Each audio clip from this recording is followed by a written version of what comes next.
বিসমিল্লাহির রহমানির রহিম। প্রিয় দেশবাসী, আসসালামু আলাইকুম। রক্তস্নাত জুলাই আগস্ট 1 বছর পর আমাদের মাঝে ফিরে এসেছে।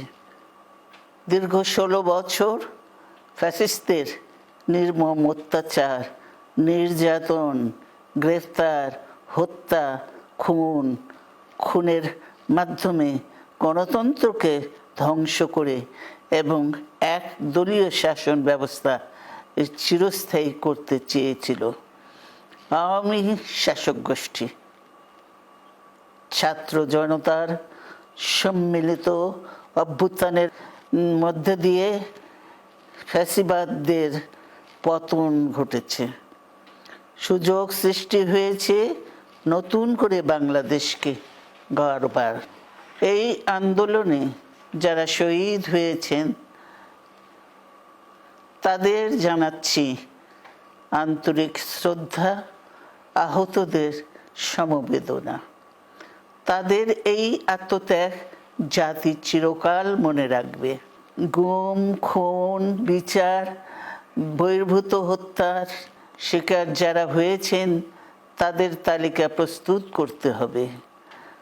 দ্রুত বিচারের ব্যবস্থা ও রাষ্ট্রীয় স্বীকৃতি নিশ্চিত করতে হবে। প্রতিটি পরিবারের সম্মানজনক পুনর্বাসন ও নিরাপদ ভবিষ্যৎ নিশ্চিত করতে হবে। প্রিয় দেশবাসী,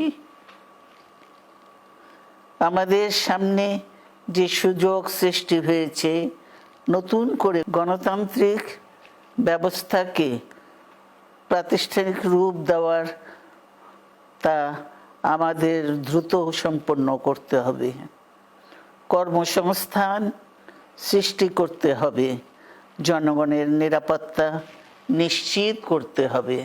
সর্বোপরি বাংলাদেশের স্বাধীনতা, সার্বভৌমত্বকে রক্ষা করতে হবে যে কোনো মূল্যে।